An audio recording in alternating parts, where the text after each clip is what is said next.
ಎಲ್ರಿಗೂ ನಮಸ್ಕಾರ.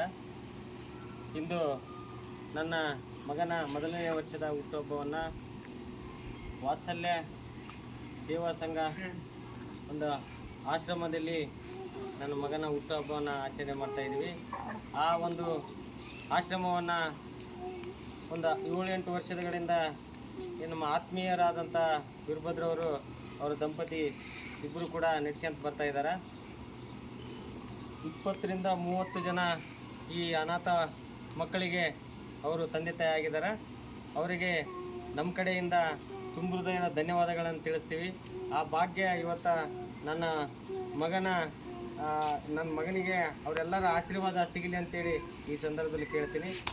ಆಮೇಲೆ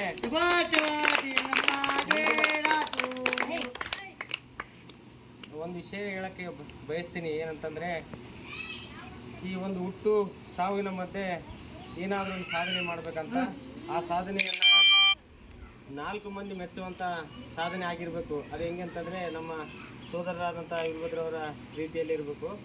ಯಾಕಂತ ಕೇಳಿ, ಸ್ವಾರ್ಥಕ್ಕೆ ಈಗಿನ ಪ್ರಪಂಚದಲ್ಲಿ, ಸ್ವಾರ್ಥ ಜಗತ್ತಿನಲ್ಲಿ ತಮ್ಮದೇ ಆದಂಥ ಸ್ವಾರ್ಥತೆ ಇಟ್ಕೊಂಡು ಬದುಕುವಂಥ ಪರಿಸ್ಥಿತಿಯಲ್ಲಿ ಇವರು 4ರಿಂದ 16 ಜನಕ್ಕೆ ಒಂದು ಆಶ್ರಮದಲ್ಲಿ ಆಶ್ರಯ ಕೊಟ್ಟು ಅವರನ್ನೆಲ್ಲರನ್ನ ಚೆನ್ನಾಗಿ ಉಪಚಾರ ಮಾಡ್ತಾ ಇದ್ದಾರೆ.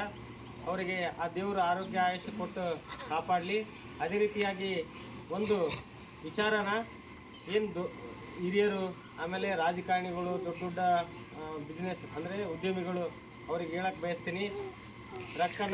ದುಡ್ಡನ್ನ ಹಣವನ್ನು ಬೇರೆ ರೀತಿಯಲ್ಲಿ ಖರ್ಚು ಮಾಡದೆ ಇಂಥ ಒಂದು ಟ್ರಸ್ಟ್ಗಳಿಗೆ, ಆಶ್ರಮಗಳಿಗೆ ನೀಡಿದ್ದಲ್ಲಿ ಅವರ ಇನ್ನೂ 16 ಮಕ್ಕಳಿಗೆ ಅವರ ಆರೋಗ್ಯ ಆಗಿರ್ಬೋದು, ಅವರ ಒಂದು ಎಲ್ಲ ರೀತಿಯ ಸೌಲಭ್ಯಕ್ಕಾಗಿ ಬಳಸ್ತಾರೆ ಅಂತೇಳಿ ಈ ಸಂದರ್ಭದಲ್ಲಿ ಹೇಳ್ತೀನಿ.